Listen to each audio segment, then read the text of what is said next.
Blog Talk Radio.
Hello and welcome back to A Better World. This is your host, Mitchell J. Rabin, and I'm very glad you're joining us again today.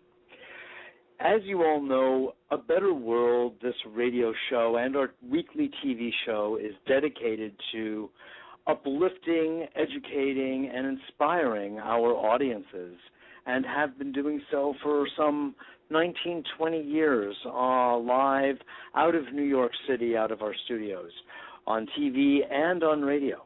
And so I'm very glad that you're joining us again today to continue on some of the themes that we touch upon. And we range, as you know, for those of you who listen with any regularity, from dealing with such things as healing and the environment and business and socially conscious business and investing, to spirituality, consciousness, neuroscience, and on it goes, because these are all of the elements that create a confluence in our lives to help us become better human beings, to understand the environment in which we live, both outwardly and inwardly. Today is going to be a show focusing on our inner environment as it relates, of course, to our outer environment. And to do so, we have invited on the author of a book called Remembering, Ashala Gabriel, for the first part of the show.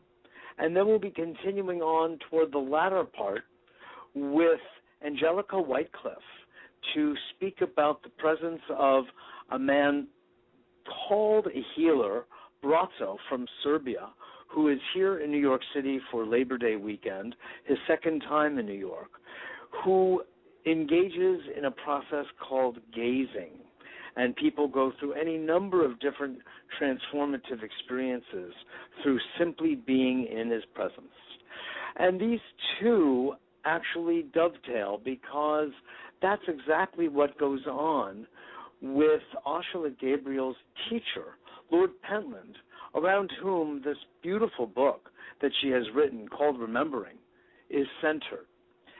Ashala herself has been the founder of a New York City-based literary agency. She was a copywriter for a major advertising agency, actually a few, and has been involved in the literary world for many, many years. Additionally, on a spiritual level, you could say, she's been a student and a practitioner of metaphysics and wisdom teachings from early in her life, a major influence in her life being the work of George Ivanovich Gurdjieff. You've heard us talk about Gurdjieff on these airwaves many a time, and it's actually in that context that Ashala and I originally met, at least in this life. Early in the 2000s, Reverend Gabriel received her guided heart readings work and has served the initial aspects of that calling through a website that she's developed, which is www.heartreadings.com, and you may want to go visit that, heartreadings.com, and see more of what her good work in that domain is. Ashala, are you on the line? I'm definitely here, Mitchell. Excellent, Ashala. Welcome to A Better World. It's such a pleasure to have you. Oh, thank you so much. It's wonderful to be with you. I'm so glad. Now, I've got to say, I've known you for many, many years, which has been my heart's pleasure in the first place.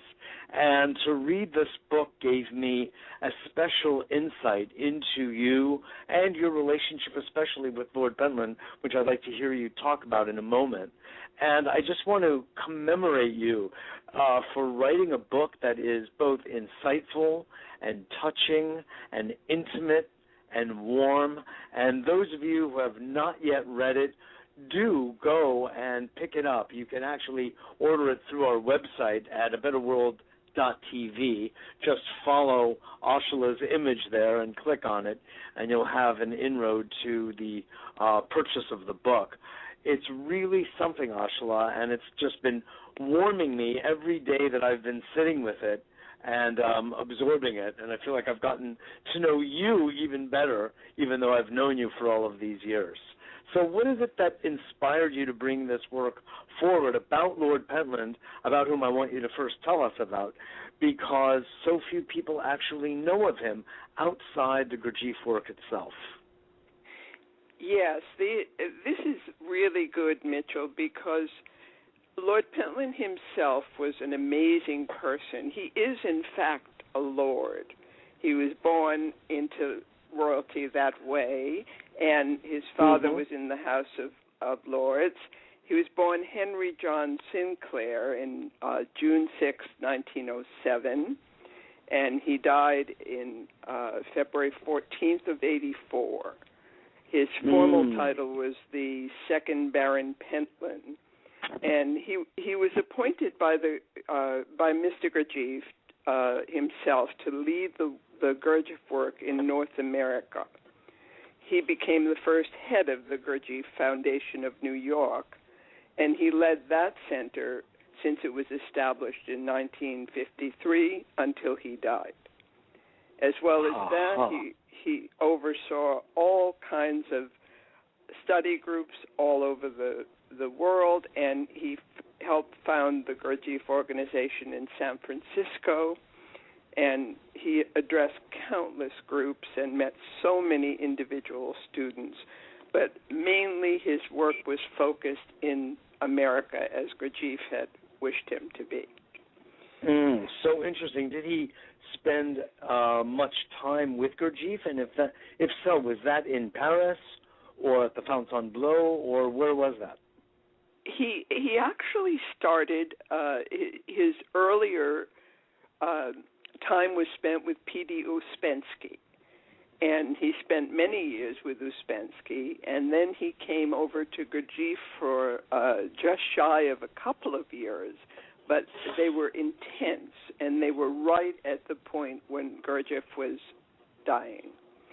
And Gurdjieff saw very much who Lord Pentland was, because he, in his own right, as I've said to you, was a mystic. And he had tremendous capabilities.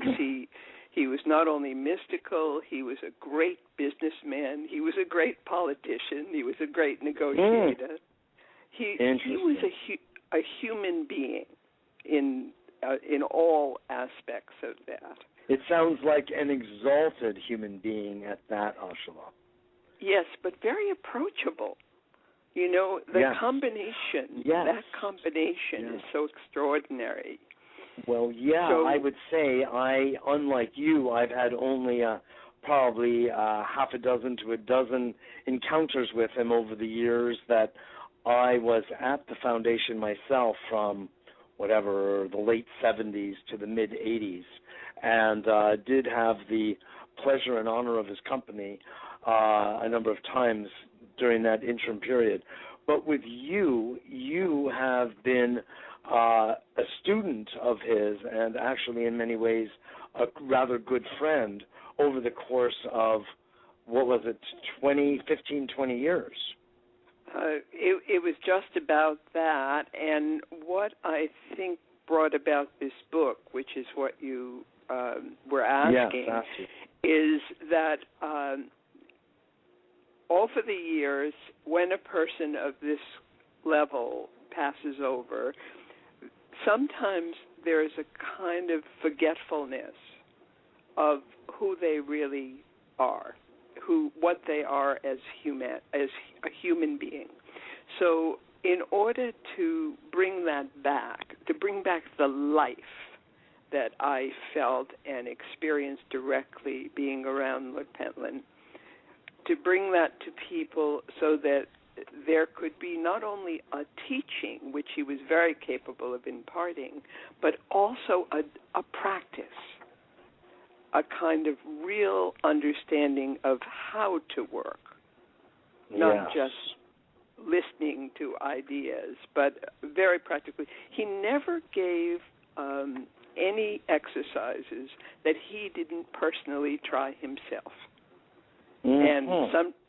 And it was extraordinary to me. And the book came about after many, many, shall I say, false starts, because I tried to write this book, but the book wouldn't get itself written until there was this time that it became clear that this book needs to be available now.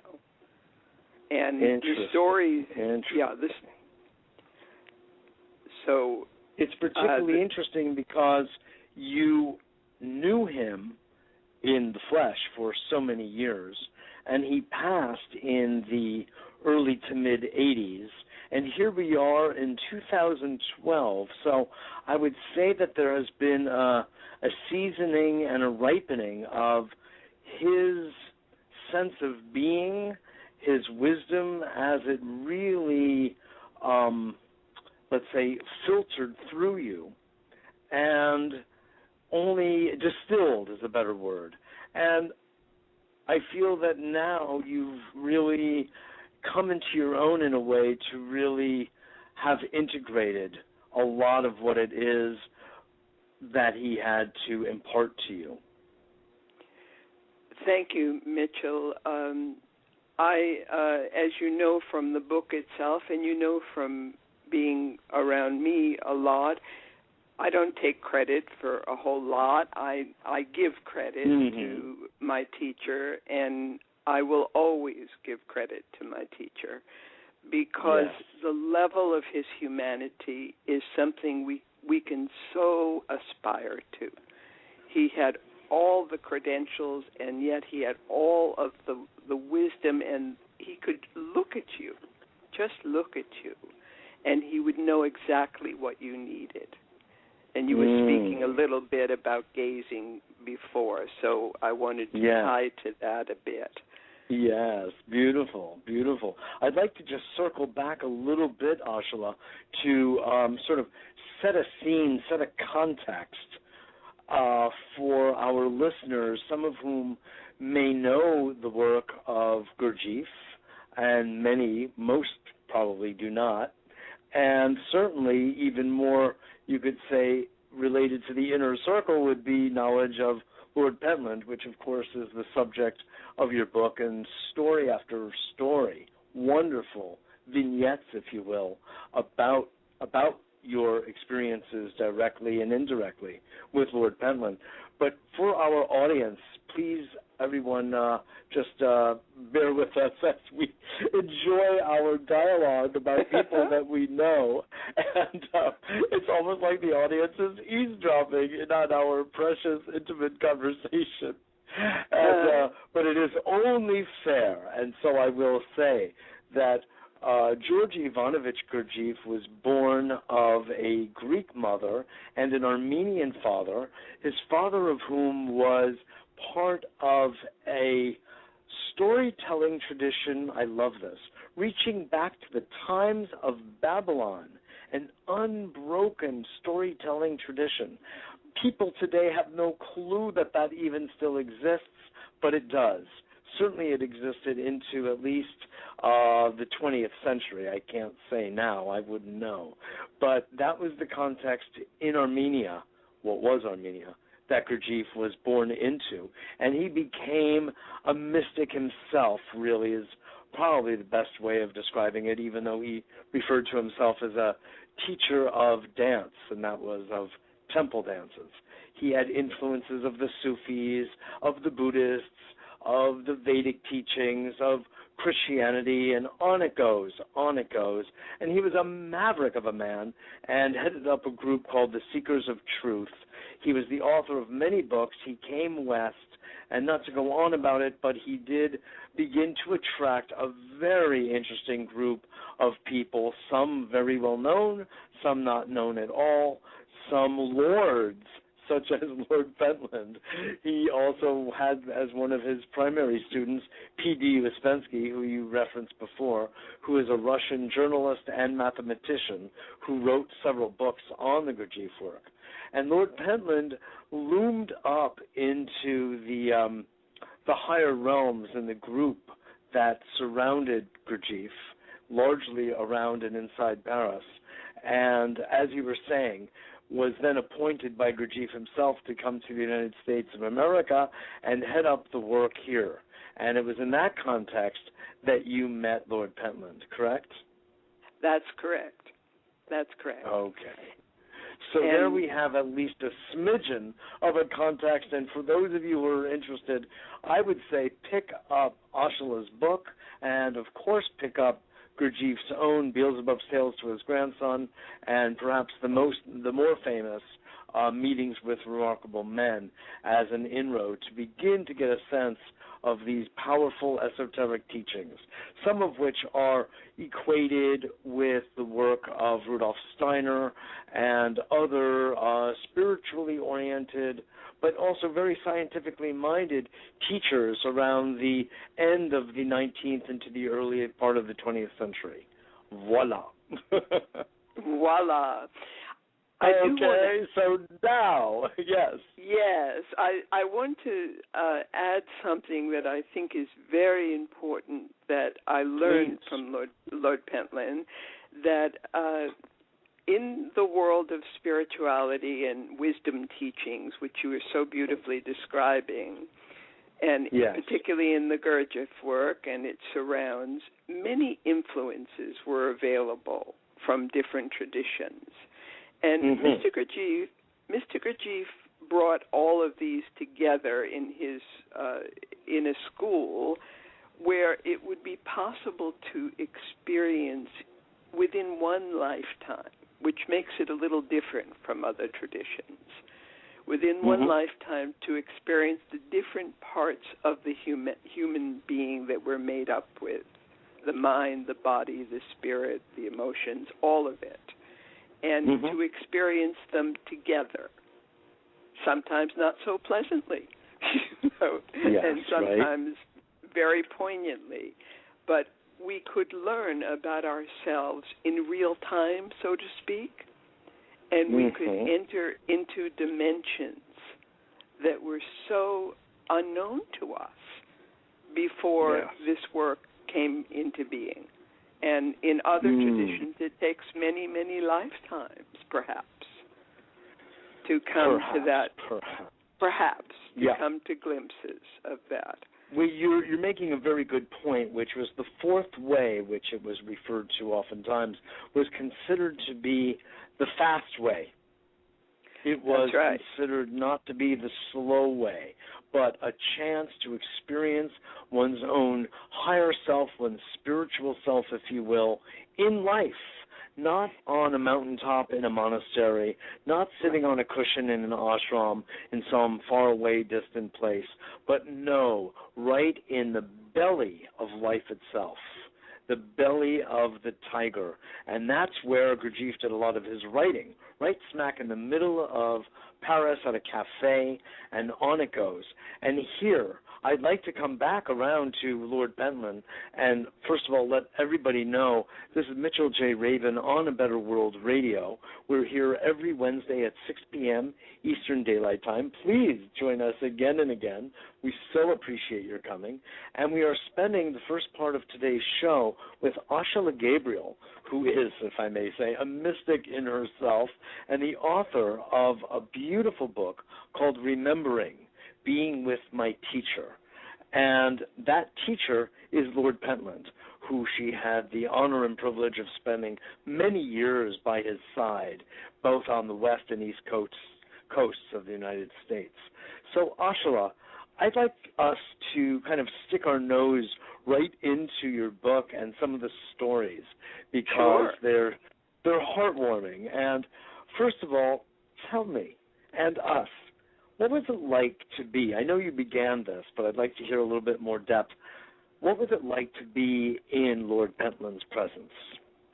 It was everything you could imagine, because you came into his presence accepting that he was a teacher. There was a little bit of trepidation, as there is around any teacher, and there was a lot of joy, and there was a sense of being so alive. That's the word that I want to key in with around him. There was a life and an aliveness, this great sense of being more than we really know about ourselves. And in the Would present, you describe it as a feeling of joy? Yes, at moments it was extraordinarily joyful, even ecstatic.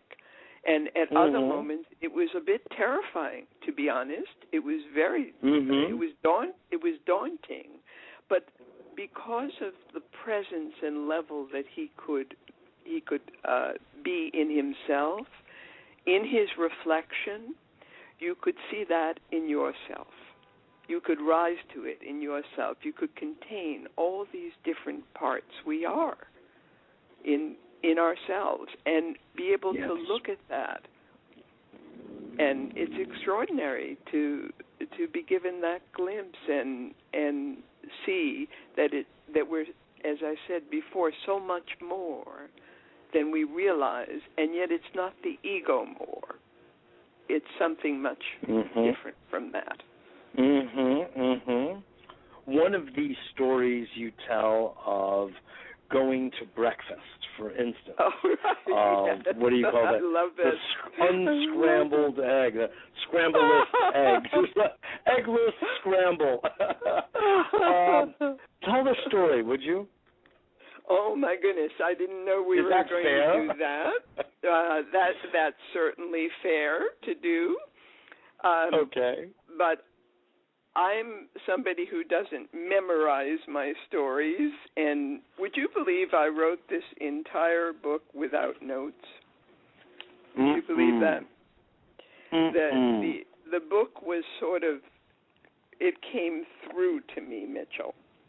And that's the way I tried to live when I was around Lord Pentland. So as I'm saying that, I'm looking for the story here because it's better in the words of the person who received it than this one who's trying to recap. It's on page 65, if that's I helpful. see it. I have it. So I can read it. It's very short. So it's called The Eggless Scramble. An unusually brilliant San Francisco sun beamed and winked at the breakfast room windows, and the linen-laid cloth and light blue napkins framed the toast and cereal place settings. I think I'm going to go into something else here rather than read it. I'm seeing something now. See, this is what used to happen around him all the time. I'd start one thing and I'd end up somewhere else. But basically, what happened is that Lord Pentland came into this breakfast room where he came many mornings to... Are we all right? Where he came many mornings, and there were several of us seated to have our breakfast with him. And as I said here, he's a force to be reckoned with under the most normal of circumstances. But this particular morning, he came into the room and he pounced more than sat in his seat, and he immediately began to upend and slam all the cutlery, the pottery, put both hands on either side of the table, and shook the whole table, and everyone at the table was flying around trying to catch everything so it wouldn't break. It was like an earthquake. And the aftershocks of that, for all of us who were so-called students sitting there quietly with our hands in our laps, trying to be such proper work people. We were shaken to our core, right? And we didn't know what was going on. And he sat down very, very quietly after that, and he totally transitioned from this kind of an earthquake to this, what I would call a mountain stillness. He was just watching us, flying around, trying to restore everything to some kind of order. And one by one, we were all settling down and trying to collect what was left. And he said to us very quietly, sometimes it's good to get out all the negativity on the table first thing, so it isn't necessary to carry it around the whole rest of the day. Wow. And he taught like this. He taught by example. Now, they weren't all this ferocious. Some of them were very genteel, and some other stories were very funny. The story with the cat. And, there's so much to tell. But the essence of what these stories are about is that this is a man who taught us, who were lucky enough to not only be around him in groups in the foundation and in meetings, in the formal settings, but I was amongst small groups of people who he invited to live in his houses when he was out in California. So a lot of these special moments happened under what Gurdjieff called special conditions, where we were allowed to really experience directly how to be when everything that we took as normal was falling apart around us, and we had to look deeper. I'd like to deconstruct this a little bit. Thank you so much for sharing this story, by the way. Sure. It's just fabulous and giving us some tremulous experience of Lord Penland. And I saw the times that I was in his presence at the foundation, even when he would conduct sittings, or even up at Armonk, which for all of you, it was a workplace. It was this beautiful estate up in New York State, around Westchester, really, Upper Westchester, I believe. And the people from the foundation would go there for a weekend or for a work week, and apply the principles and the exercises of the work in motion, so to speak, in moment-to-moment life, in the kitchen, in the garden, anywhere and everywhere. And it was there also that I had the chance to be with Lord Penland. And I found myself in my, I would call it minimum contact, a very genteel, incredibly steady, inwardly very quiet man who seemed like he could take in the breadth through his perception of a room instantly. That was the feeling that I had being with him the times that I was. And it was very impressive because he was so centered, he was so focused, and you could feel that presence from him. Now, of course, you were with him, at his apartment and his office and on, far beyond me. But that was some of the impressions I received of him. And I want to say, Mitchell, that I am one of many who were privileged, I think, to experience this very different dimension of reality in his direct presence. I don't want to be special here. It's not the fact that I've written this book is a tribute and honor to my teacher. It's a devotional honor to him because beautiful. Things have been written about him that I feel are a disservice to him as a human being. So in order to restore that this is a man who knew how to work and knew how to play and knew how to be, to restore that, not just that he was all these formal things that we know about him. Understood. It's a good point and well made. I'm glad.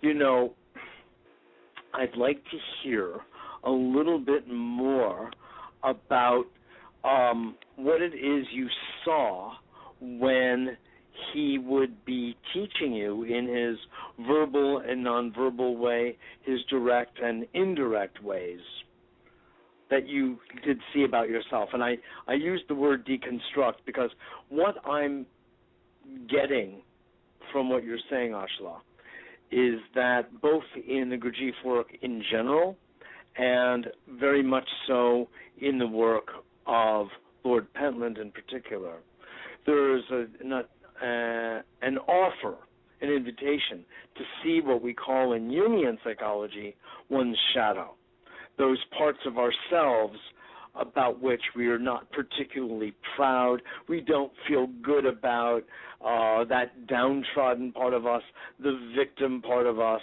the woe is me, the self-pitier, if you will, the wounded soul, you know, those parts of us that do not beam with confidence and brilliance and radiance. And we all have those parts of our psyche that are in that state.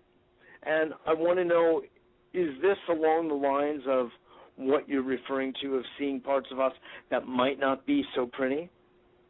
Yes, this is exactly what I was referring to. For instance, in one of the other stories, he asked me to bake bread. I had to stay up the whole night to bake this bread yes, because he was yeah. going out to he was actually leaving the workhouse to see somebody very early in the morning before our activities began. So I thought I was going to get a good night's sleep, but no, I was up the whole night baking this bread and sitting there in the morning waiting for him. And then I did something. This is connecting to what you're talking about.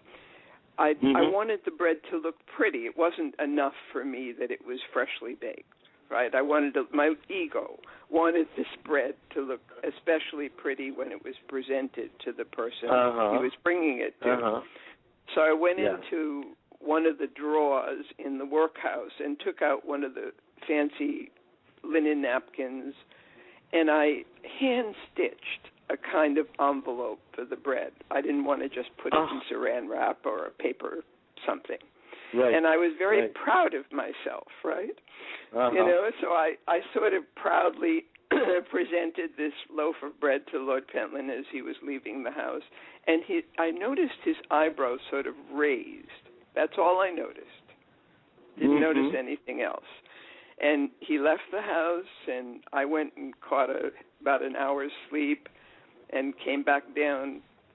And he was walking in the door.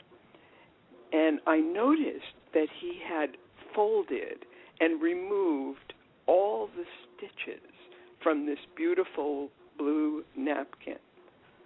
And he looked at me and he said, "Would you be kind enough to have this laundered and put back in the drawer where it belongs?"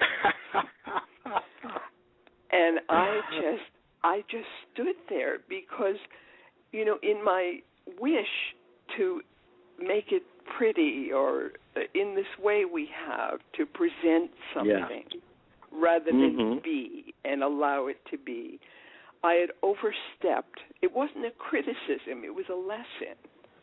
It was a lesson. And I don't think I've learned this lesson because people are accusing me of hyphenating too many words in this book, you know. And, you know, maybe I still embellish too much, but it's a lifetime study. I hear you.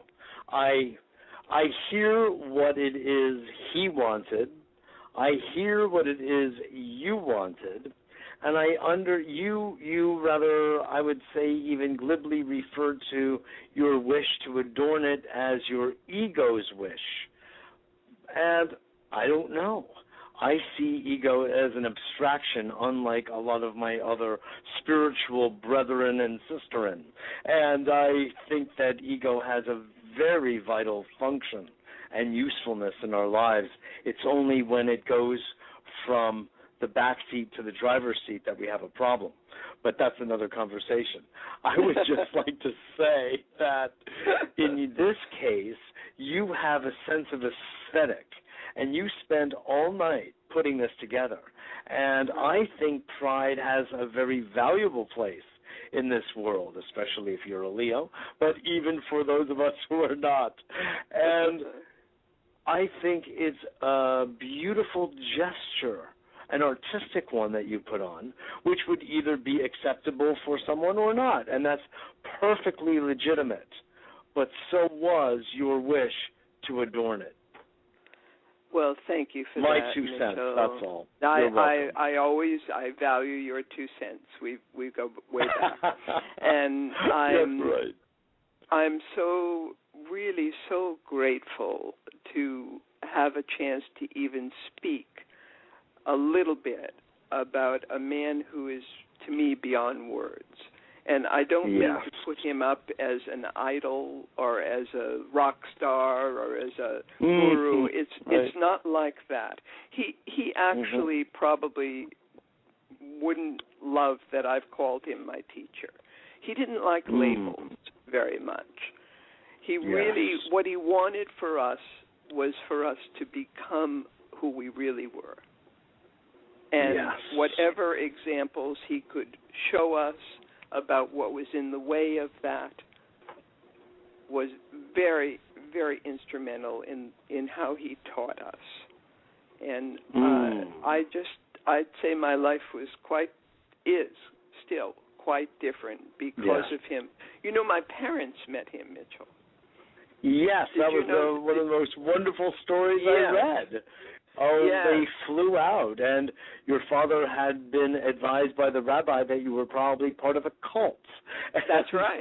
He was scared to death. I got the impression. He was scared to death that I had joined this terrible cult, and he wanted to see for himself. And the only thing I'll say about that story is Lord Pentland, on the hottest day, one of the hottest days of the year, showed up to greet my father in a felt hat. And I said, oh, my God, he knows something about my father. My father was very religious. Yes. And my father It was his form of yarmulke. It was his form of skull cap. But he just knew that. He knew that. Yeah. Yes. So, I mean, obviously I could go on and on here, Mitchell, so you guide me here how you'd like to do this. Exactly. I want to just say, Ashala, I feel that you have put together a beautiful compendium of stories that are very much from the heart. They're also with a spray of humor and spice and reality, that thunderous reality of breakfast that one fine morning, and just a really nice array of qualities that I feel you captured in your book. And I feel that you are helping to carry on the tradition of knowledge and experience for people connected to the Gurdjieff work in general, and more particularly the mystical teaching and educational ways, if you will, of Lord Pentland. And I just want to thank you very much for doing it and taking the time and joining us today on A Better World. I thank you, Mitchell. It's truly my honor to be with you. Thank you. I'm so glad, absolutely. Now, do you have a website? People can purchase the book, as I said, through our website at abetterworld.net. Just look up Ashala Gabriel. She's on the homepage right now, and will be a member of our permanent archive. So you can just put her name into the search engine, and there's a link to Amazon right there to make it directly easy for you to acquire the book. And do you have another website that you would share with our audience?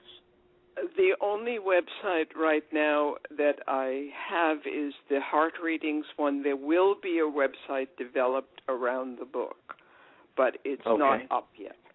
It's not up yet. Fine. Very good. Well, I really thank you very much for your good work, and keep it up is the best I can say. Blessings, Mitchell. Absolutely. Yes. Very good. We'll be speaking soon, Ashala. Yes. That was Ashala Gabriel, the author of Remembering. You are now continuing to hear Mitchell J. Rabin on A Better World. Visit us at our website, www.abetterworld.tv, abetterworld.tv. If you're not yet part of the newsletter, do sign up for it, because every week we send out only one newsletter, and it announces the radio and TV shows and shares in blog form some little witticisms and wisdom sayings and a slice of life, if you will. And it's all part of this evolutionary effort and impulse toward creating a better surrounding, a better environment, a better life for us all. And, of course, we call that creating a better world, because it's for everybody. And now we are going to move into the last part of today's show and talk about Brazzo, who is a most interesting gentleman who I had the great pleasure of spending a little time with last spring when he was last in New York City. And joining us today is Angelika Sareighn Whitecliff, who has been connected with Brazzo now for a past period of time that's been very enriching to her. She herself, Angelika, who lives in Hawaii, just arrived in New York in order to help to oversee and be part of, she's sort of the MC of the activities that take place this time at the New Yorker Hotel. And certainly you should go to Brazzo's website and learn more about it. And if you haven't seen him directly in person, this would be an awesome time to do it. Angelika herself is a multidisciplinary researcher involved in the study of consciousness, energy healing, telepathic communications, anomalous archaeology, I love that phrase, and humanity's ancient origins. And she has been involved with Brazzo since January of 2010, when she organized one of his first trips, if not his very first trip, to the United States, speaking to large groups of people. And it's a most interesting transformational phenomenon. People try to not use the word healer, although healing happens in his presence. And Angelika, are you on the line? Here Mitchell. Now you will be. There you are. Hi, welcome to A Better World. Hi, Mitchell. It's a pleasure to be on your show. I'm so glad, Angelika. I haven't had the pleasure of seeing you since last May when you were here with Brazzo. Oh, well, it's a pleasure to be back in New York City as well.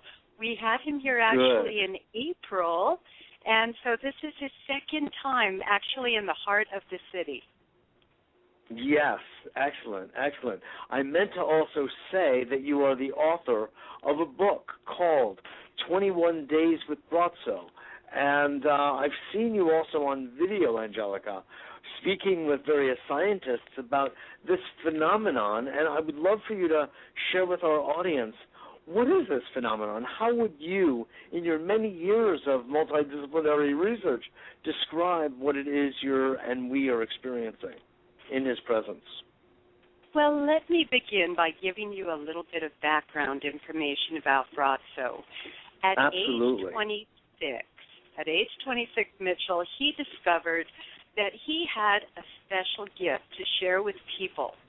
And people began to come to him who were looking for help with the problems in their life. And when I say the problems, I mean everything from fears and stresses of life to health-related issues, to relationship problems, to career, all across the board. People were coming to this young man who was offering this gift. Now, right now, the way Brazzo shares this gift is by silently gazing at large audiences. And something is triggered within people's consciousness that creates changes and shifts. So I don't refer to Brazzo as a healer, and many scientists who have studied him say that he goes beyond a different level of traditional energy healing. He is more a transformer or an awakener of consciousness, of helping us to make a connection inside to a deeper part of ourselves, to source. And in doing this, it activates what's inside of us to bring forward these positive shifts and changes. And Bratzo's been sharing this gift since 1995, so over 17 years. And as you mentioned, he came for his first tours to the United States in the beginning of 2010 and has now been across the country. News stations across the country have covered his work, and very positively, I would like to add, about the people who are coming from all backgrounds, all ideologies, ethnicities, because here's a man who works in silence and is not preaching a philosophy or telling us about our lives and our future, but bringing out the wholeness, helping us to reach the wholeness inside of us and to connect with something greater than ourselves so that we can have more strength and a greater clarity and move our lives forward with this positive force that can create quite a momentum in our lives. Well, it's very interesting you put it all of that way, Angelika, because our world is so full of words.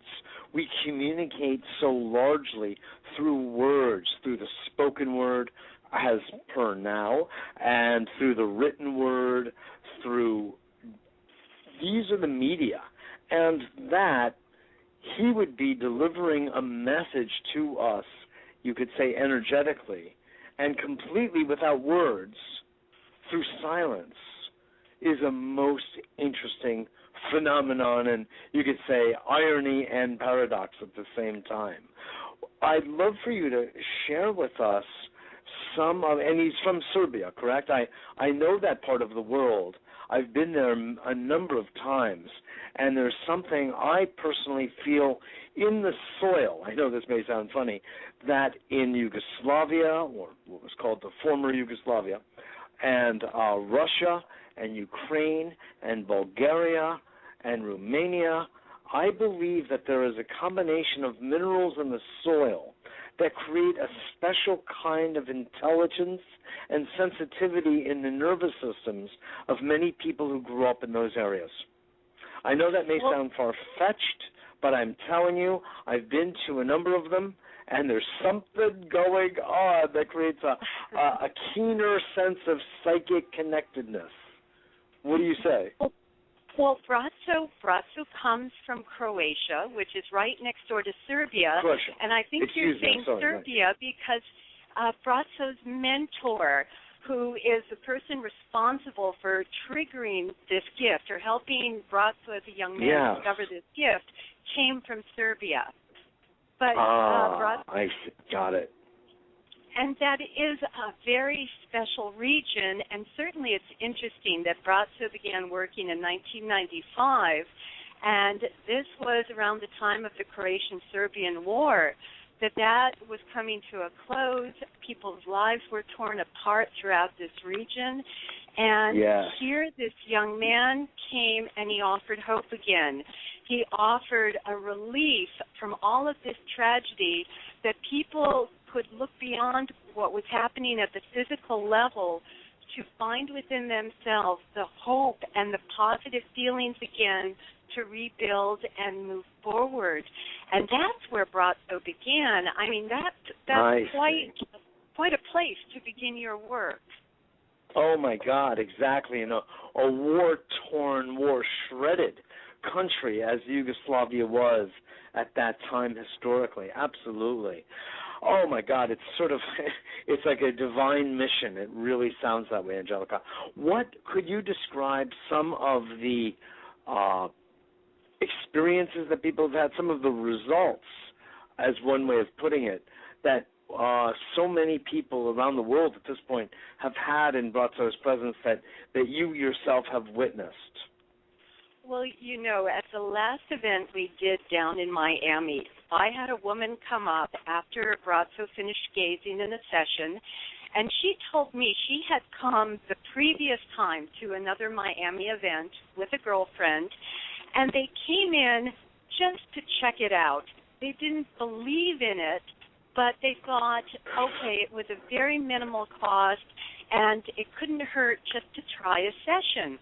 And she said that during the session, she actually didn't feel anything, even though she was hearing many people after the session talking about these positive experiences of feeling love, connection, burdens lifted.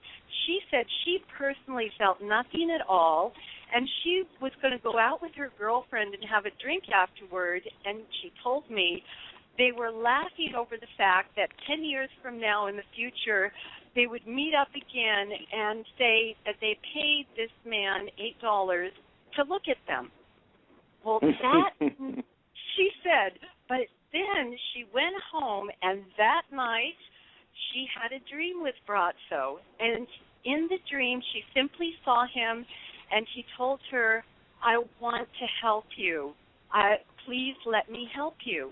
And it was very simple and innocent like that. The woman said the next 3 weeks that followed, her life transformed.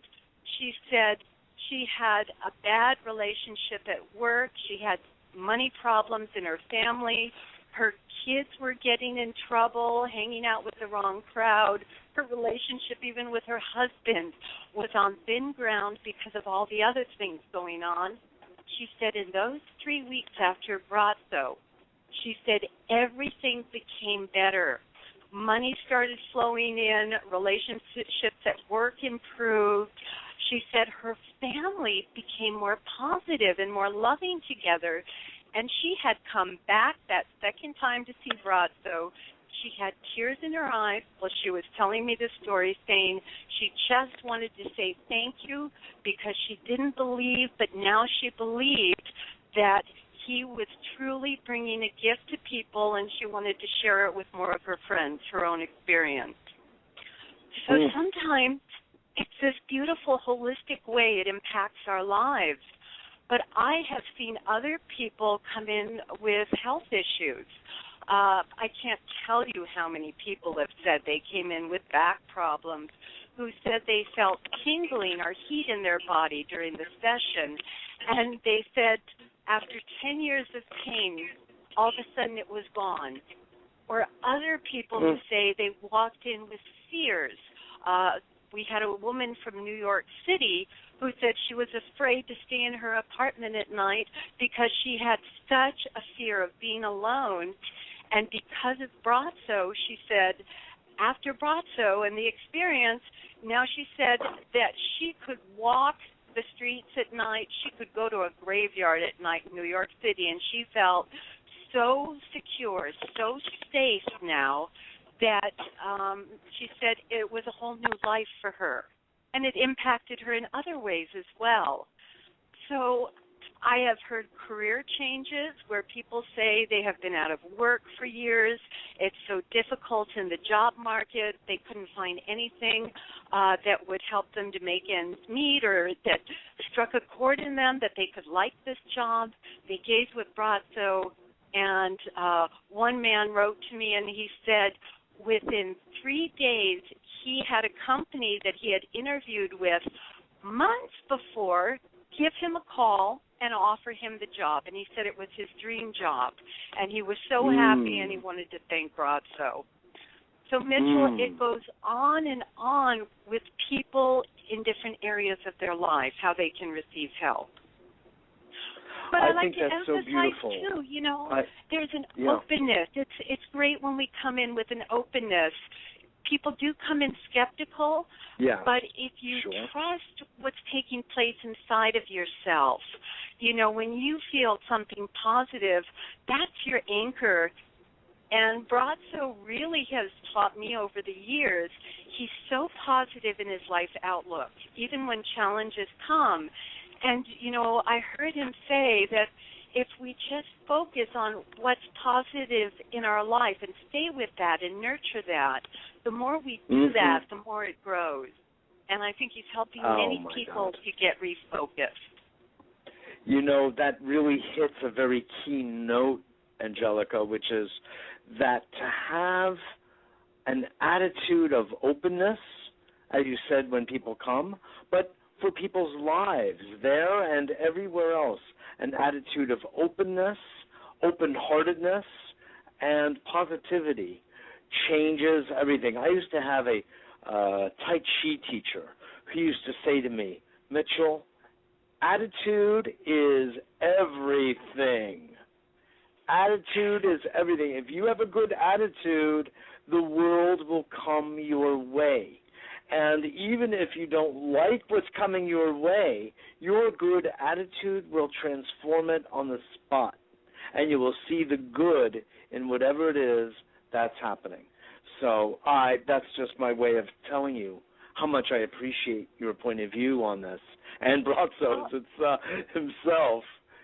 Oh, thank you, Mitchell. But, you know, I really feel for the people who come in with depression and who feel so battered down by life challenges that it's so hard. You can try and be positive, but you don't feel it inside because of what's taking place in your life. And what really has touched me so deeply is the number of people who told me they came in with severe depression and they gazed with Brazos and they felt like a burden was lifted. You know, if we don't have an experience, somebody can tell you to believe something, but then it's dogma. It's like blind faith. So with this, it's about... It's not real. Yeah, it's not real. But once you have an experience of something positive inside that's deep enough, it's like it rewrites the code over the fears and the phobias and the stresses. It's almost like it can make you renewed.